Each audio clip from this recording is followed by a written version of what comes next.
पाकिस्तान में लगभग अब ये तय हो गया है कि जो आसिम मुनीर हैं वो चीफ ऑफ डिफेंस फोर्सेस बनने वाले हैं और सारे तरह के अधिकार उनके पास होंगे।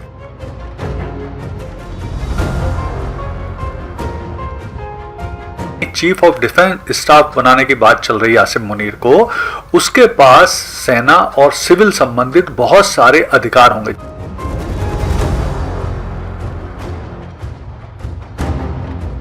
में जो सेना प्रमुख थे उस समय के परवेज मुशर्रफ, उन्होंने नवाज शरीफ का तख्ता पलट किया था।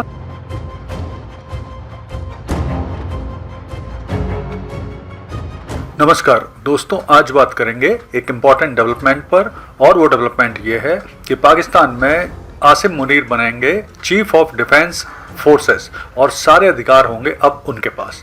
तो आइए इस पूरे घटनाक्रम का विश्लेषण करते हैं और भविष्य में इसमें क्या डेवलपमेंट होने वाले हैं उसे भी समझने की कोशिश करते हैं।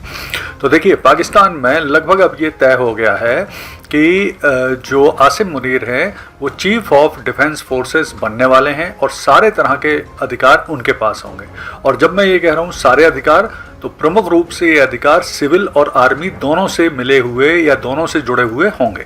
इसमें प्रमुख रूप से राष्ट्रीय जो सुरक्षा संबंधित नीतियां हैं वो उनके अधिकार होंगे, विदेश नीति से जुड़े हुए अधिकार होंगे, आंतरिक सुरक्षा से जुड़े हुए अधिकार होंगे, कश्मीर नीति से जुड़े हुए नीतियां बनाने के अधिकार होंगे, विदेश नीति से जुड़े हुए अधिकार होंगे। यानी सभी तरह की नीतियां बनाने में जो अंतिम निर्णय है वो आसिम मुनीर का ही होगा।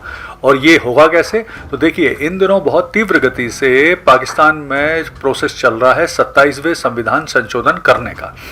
इसे पाकिस्तान की कैबिनेट से मंजूरी मिल चुकी है और अब इसे पाकिस्तान का जो उच्च सदन है सीनेट, उसमें प्रस्तुत किया जाना है। वहाँ से पास होने के बाद इसे निम्न सदन यानी नेशनल असेंबली में प्रस्तुत किया जाएगा।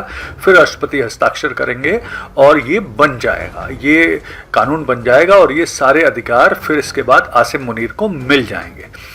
तो अब इसका अगर हम घटनाक्रम को देखें तो इसमें जो CDF है यानी चीफ ऑफ डिफेंस स्टाफ बनाने की बात चल रही है आसिम मुनीर को, उसके पास सेना और सिविल संबंधित बहुत सारे अधिकार होंगे। जैसा मैं कुछ अधिकारों का वर्णन कर ही चुका हूं, वो रहेंगे। अब तक क्या होता था कि पाकिस्तान में तीनों सेनाओं को जो हेड करता था वो करता था joint chief of staff committee. तो अब इस कानून के अंतर्गत, इस संविधान संशोधन के अंतर्गत इस पद को समाप्त कर दिया जाएगा और इसकी जगह CDF यानी कंबाइंड जो इसके बाद प्रमुख रूप से जो अधिकार रहेंगे वो आसिम मुनीर के पास ही रहेंगे। यानी ये तीनों सेनाओं का जो तीनों सेनाओं को कंट्रोल करने का जो अधिकार है वो CDF को दे दिया जाएगा। तो ये प्रमुख रूप से डेवलपमेंट चल रहा है। अगर हम इससे संबंधित अगर और डेवलपमेंट की बात करें, पुराने उदाहरण को देखें, तो अगर आपको याद हो तो 99 में जो सेना प्रमुख थे उस समय के परवेज मुशर्रफ, उन्होंने नवाज शरीफ का तख्ता पलट किया था और उसके बाद उन्होंने सिविल और आर्मी दोनों के ही जो प्रमुख पद थे यानी chief of army staff, chairman of joint chief of staff committee और राष्ट्रपति, ये तीनों अधिकार अपने पास रख लिए थे। हालांकि ये चीज़ उन्होंने की थी नवाज शरीफ की सरकार का तख्ता पलट करके और एक तरह से वो डिक्टेटर बन गए थे। लेकिन आसिफ मुनीर बहुत होशियार आदमी हैं, तो उन्होंने एक कदम आगे चलते हुए संवैधानिक तौर पर अब वो कोशिश कर रहे हैं कि ये उनके पास अधिकार आ जाएं। तो संविधान में ही वो CDF का पद रखने की कोशिश कर रहे हैं जिससे सारे अधिकार संवैधानिक रूप से उनके पास रहें और वो पूरी जिंदगी भर ही हेड बने रहें, आर्मी के भी सिविलियन के भी। अब इसमें थोड़ी सी जो परेशानी जो 27वें संविधान संशोधन में जो सरकार प्रस्तुत करेगी उसमें विरोध कौन कर रहा है? तो इसमें प्रमुख रूप से जो विरोध कर रही हैं वो विपक्षी पार्टियां हैं। जो शहबाज शरीफ हैं उनकी जो PMLN है यानी पाकिस्तान मुस्लिम लीग नवाज है, उसके कुछ सांसद कर रहे हैं, वकील कर रहे हैं, छात्र यूनियन के लोग कर रहे हैं, जैन जी कर रही है।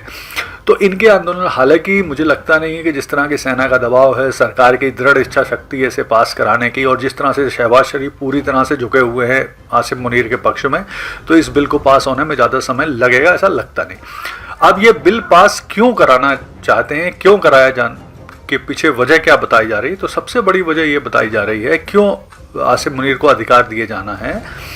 सबसे पहली चीज़ ये है कि भारत से सुरक्षा खतरा माना जा रहा है। दूसरा, पाकिस्तान में इन दिनों बहुत ज़्यादा आंतरिक संकट हैं। प्रमुख रूप से पाक ऑक्युपाइड कश्मीर में आंदोलन चल रहे हैं, KPK जो खैबर पख्तूनख्वा है उसमें आंदोलन चल रहे हैं, बलूचिस्तान में विद्रोह चल रहे हैं, TTP से बहुत ज़्यादा आतंकी गतिविधियां चल रही हैं, तहरीक तालिबान पाकिस्तान से जुड़ी हुई। अफ़गान सीमा पर बहुत ज़्यादा क्लैशेस चल रहे हैं, पाकिस्तान का बहुत ज़्यादा आर्थिक संकट है, IMF का दबाव है, पाकिस्तान में बहुत ज़्यादा राजनीतिक अस्थिरता है, सरकार के खिलाफ भी आंदोलन चल रहे हैं, तहरीक लब्बैक पाकिस्तान सरकार के खिलाफ आंदोलन भी कर रही। तो ये सब वजह है जिनके लिए माना जा रहा है कि ये 27वें संविधान संशोधन करके मुनीर को दिए जाने वाले हैं अधिकार। तो अब अगर एक रोचक तथ्य की बात करें तो कुल मिला के ये है कि जब जब पाकिस्तान में कोई तख्ता पलट होता है या नया सैन्य शासक आता है तो उसके बाद भारत के साथ झड़प या युद्ध जरूर होता है। उदाहरण स्वरूप अगर हम देखें तो 1958 में जब तख्ता पलट किया था अयूब खान ने, तो उसके बाद 65 का इंडो पाक वॉर हुआ था। 1969 में मार्शल लॉ लगा के सत्ता परिवर्तन किया था याह्या खान ने। उसके बाद 1971 का भारत का पाकिस्तान का बांग्लादेश को लेकर युद्ध हुआ था।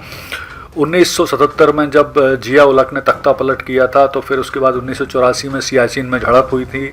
उसके बाद 99 की बात करें तो हालांकि कारगिल वॉर पहले हुआ था, मुशर्रफ ने एक तरह से खुद ही कर लिया था और उसके बाद उन्होंने नवाज शरीफ का तख्ता पलट किया था। यानी कुल मिला के अगर हम स्थिति का विश्लेषण करें तो जिस तरह से 27वें संविधान संशोधन के बाद सारी शक्तियां आसिम मुनीर के पास जाने वाली हैं, उसके बाद पूरी तरह से ऐसा लगता है कि पाकिस्तान एक फेक डेमोक्रेसी बनकर ही रह जाएगा।